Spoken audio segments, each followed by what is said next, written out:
Can men get pregnant? Mr. Chairman, yes. Okay.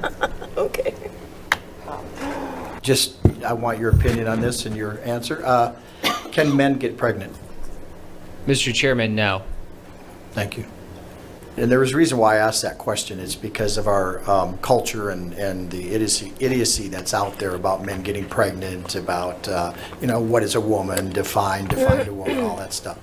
So I thought it was kind of relevant to this bill. In fact, I was even thinking about an amendment to ensure that those thoughts are instilled in statute that men cannot get pregnant, and if a pregnant man's assaulted, that doesn't have a part of it. But anyway, just wanted to kind of see where you were at on that, but I knew you were on the right side, so.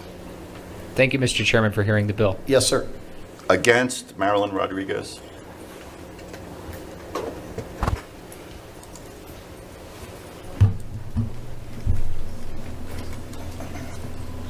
Good morning.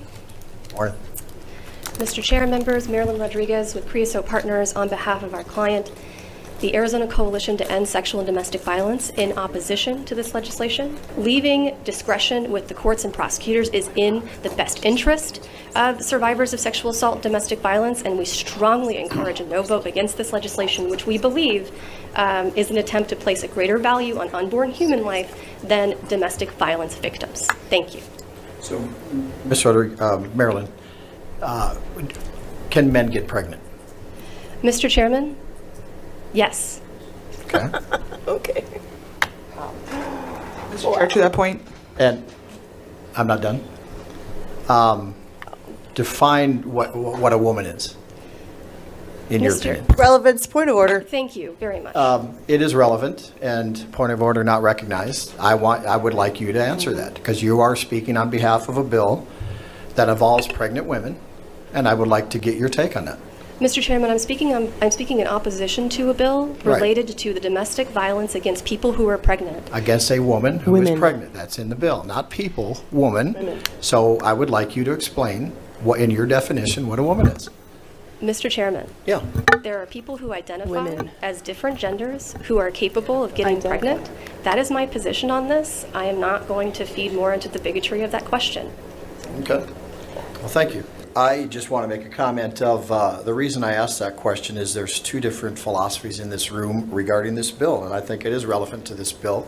And I concur with Senator Rogers it's a sad day in our nation where you have a bill that's being run that is protecting pregnant women. Just a few short years ago, we knew what a woman was. We knew men could not get pregnant, and I still believe they cannot get pregnant. I was called a bigot this morning because of that philosophy. It's insane where we become, and until we continue to push back on the idiocy that's out there as to men getting pregnant, people that cannot define what a woman is, and we have to keep telling the truth that God created them male and female, and real men protect real women, period. To start off, as a Secretary of Health and Human Services, can you define for this committee what is a man? You're looking at one. Great. So you are a man. I like that. Can you tell me, can men get pregnant? Unless you know something I don't, I think the answer is pretty obvious. What is that answer, sir? I'm asking you, is there something you know that I don't know that would say that a man... Well, I'm asking what you know. Can men get pregnant? I'm not aware of it. Okay. Well, Mr. Secretary, materials coming from your department, you've referred to mothers as birthing persons, replacing that title with... Are mothers not persons?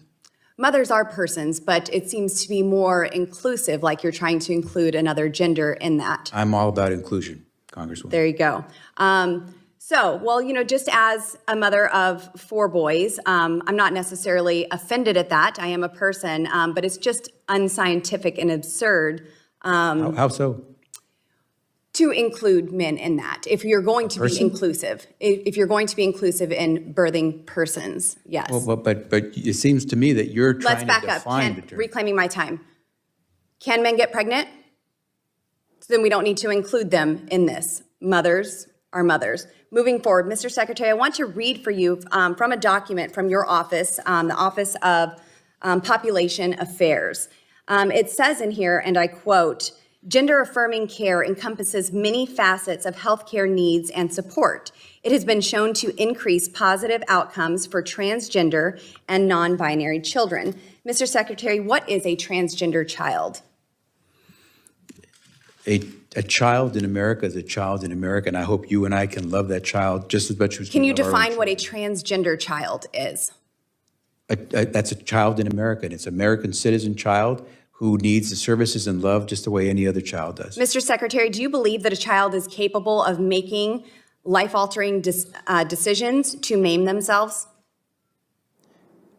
So let me just say to you that I don't agree with your premise, but what I will say to you is children know much about themselves, and with the help of Do you their, believe that children are capable of making the decision to self-mutilate? again, I don't necessarily accept the Well, premise of your Mr. Secretary, I question. mean, you have gender-affirming care for young people. So this is something that I you don't have equate looked over. gender-affirming care to mutilation. So if that's where you're going, then you're not going to get the answer you want. So, Mr. Secretary here, can you tell me if there have been mastectomies, mastectomies, penectomies, or hysterectomies on children? Well, And have taxpayers funded that?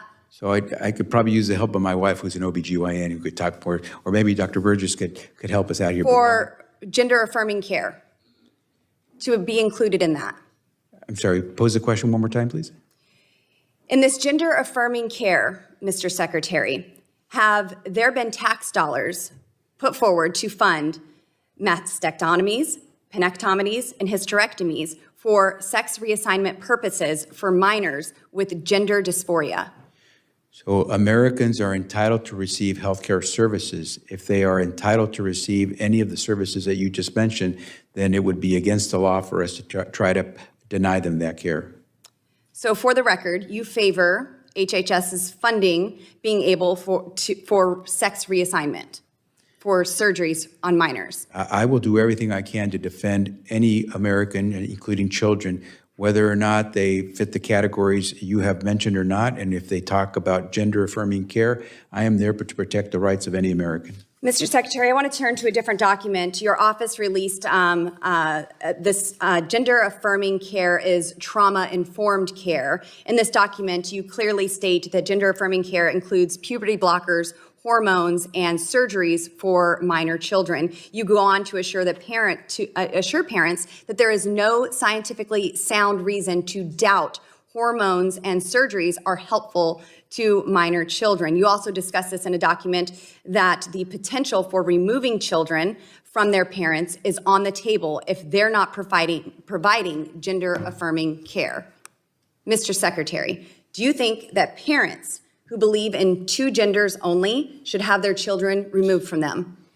Mr. Secretary, you can answer or respond in writing. Her time has expired. I can respond very quickly. Congresswoman, I believe in supporting and protecting transgender youth. I believe that they, along with their parents and their caregivers, will make the best decisions. And I would really urge that politicians like you stay out of their business.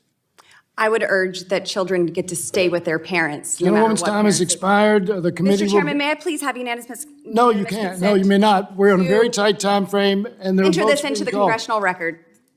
So, Dr. Robinson, I noticed in your written testimony, you said that you use she, her pronouns. You're a medical doctor. What's a woman? It's important for you to understand why I said I use she, her pronouns. Well, It's because I understand that I'm there are explaining. people. I was explaining why I'm asking the question, but I'd just like to get an answer to the question. What's a woman? I think it's important that we educate people like you about why we're doing the things that we do. And so the reason that I use she and her pronouns is because I understand that there are people who become pregnant that may not identify that way. And I think it is discriminatory to speak to people or to call them in such a way as they desire not to be called. Thanks for that So explanation. it's Can you important answer- that we respect each individual person. Are you going to answer my question? Can you answer the question, what's a woman? I'm a woman.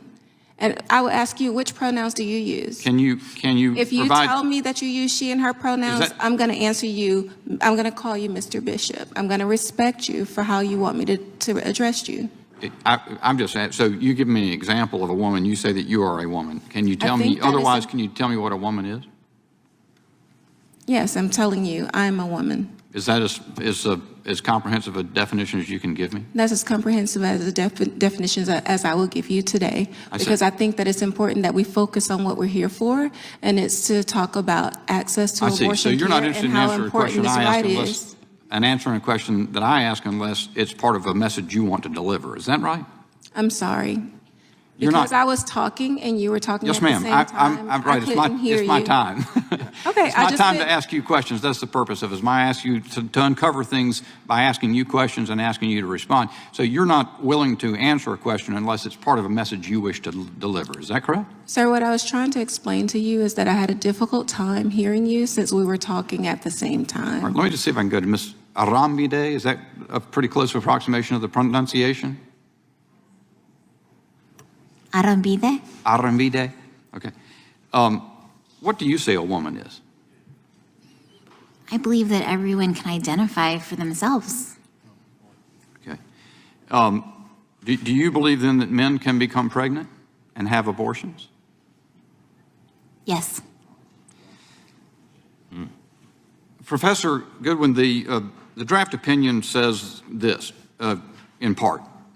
The court has no authority to decree that an erroneous precedent is permanently exempt from evaluation under traditional stare decisis principles. Adherence to precedent is the norm, but not an inexorable command. If the rule were otherwise, erroneous decisions like Plessy and Lochner would still be the law. Close quote. Professor, isn't that inarguably true? Mustn't it be the case that all prior decisions of the court are subject to reevaluation? Oh, it is certainly the case that we have in the legacy of this court, Dred Scott, Plessy v. Ferguson, they fell after Brown v. Board of Education. So the ability to be able to review is important. That's the ability to be able to review. It's another thing when the Supreme Court then strips away a fundamental protection that has been made, particularly given that the justices who may be involved in this week's draft opinion suggested that they actually respected the precedent and stare decisis associated with Roe, and we were not talking about Plessy v. Ferguson or Dred Scott when they said that they respected that stare decisis. Well, if those are examples, so Roe and Casey would be equally susceptible to reevaluation as Plessy. Would you agree? Well, and in fact, they certainly could be and be further expanded, and they have been. So one of the things we haven't talked about is that there is Whole Women's Health v. Hellerstedt, and even just a couple years ago, June Medical v. Rousseau, which this Supreme Court used to further uphold the principles of Roe v. Wade and also Planned Parenthood v. Casey. I yield back. My time's expired.